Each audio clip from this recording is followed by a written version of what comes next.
In New York City, in the autumn of 1869, a boy is awake in a dark bedroom on the third floor of a brownstone house.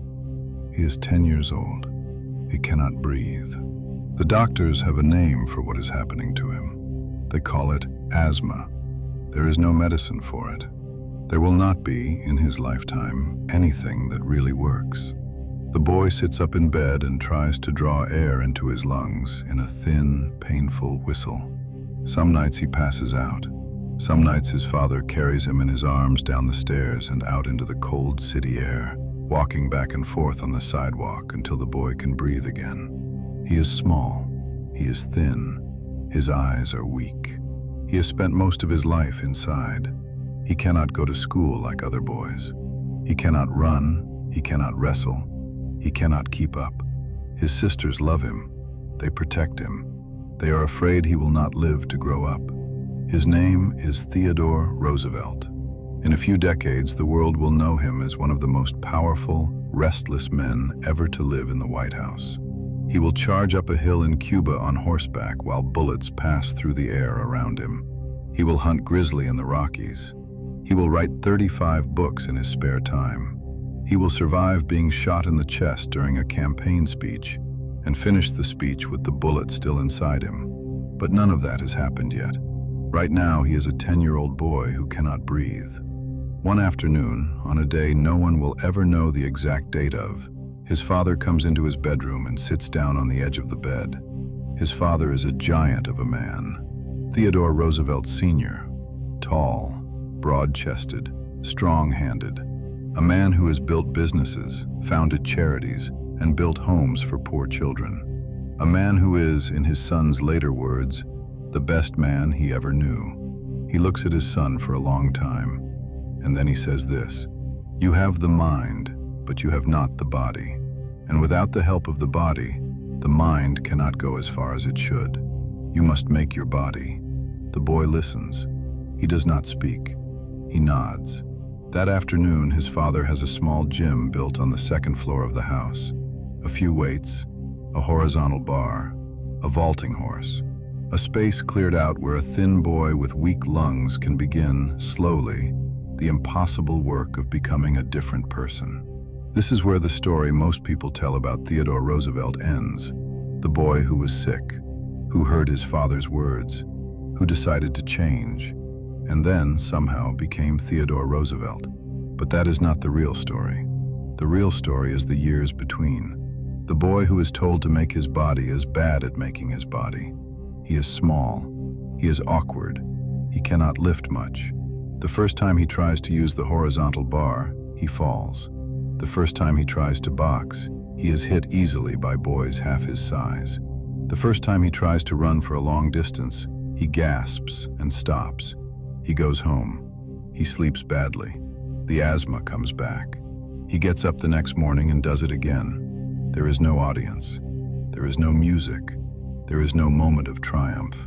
There is just a small, thin boy in a small room in New York City, doing the same exercises every day, badly, for years. This is what nobody tells you about discipline. Discipline does not begin with strength. It begins with weakness.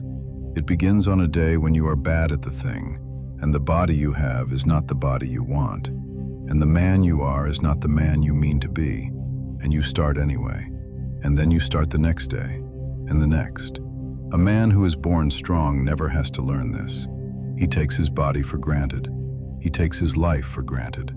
He never has to ask the question that the sickly boy in New York is being forced every morning to ask. What if the man I am right now is not the man I have to stay as? That is the question discipline answers.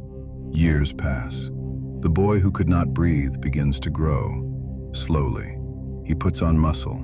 He puts on weight. The asthma, which never fully leaves him, learns to share its house with a stronger body. By the time he is 15, he can hike. By 18, he can box. By 20, at Harvard, he is rowing on the river and lifting weights every morning before class, and walking 10 miles a day for no reason other than that he can. Other men notice. They wonder why he never stops moving. What they do not know is that he remembers the bedroom. He remembers being 10 years old in the dark, gasping for air, while his father carried him down the stairs. He remembers what it is to live inside a body that has betrayed you. He remembers being the boy his sisters were afraid would not grow up. And he has made a quiet decision, somewhere in those years between, that he is not going back to that bedroom. Not ever. There is something here that the men who were born strong never quite learn. The man who built his own body does not take his body for granted. The man who built his own discipline does not take his discipline for granted. He knows how thin the line is, because he has stood on the other side of it. He has been weak. He has been afraid. He has been the boy who could not breathe. And he knows, in a way that the men who are always strong will never know, that the man he is now is something he made, something he could lose the moment he stopped making it. This is why disciplined men do not rest, not because they cannot, because they remember. Theodore Roosevelt will go on to live one of the largest lives an American has ever lived. He will be a cowboy in the Dakotas. He will be a war hero in Cuba. He will be the youngest president in the history of the United States. He will explore the Amazon River in his 50s and almost die of fever in the jungle. He will write books, raise children, lose a wife and a mother on the same day, and keep going. In the eyes of millions of men who came after him, he will be the closest thing this country ever had to a king of energy. And near the end of his life, he will say that none of it would have happened without that afternoon in the brownstone bedroom, with his father sitting on the edge of his bed, telling him one sentence he did not yet understand. You must make your body. Listen to what the sentence is actually saying. It does not say, you must wait for your body to become strong. It does not say, when you feel ready, when you feel motivated, when the right day arrives, then you may begin. It says, make it now, from where you are, with what you have, in the body you have been given, in the room you happen to be sitting in right now.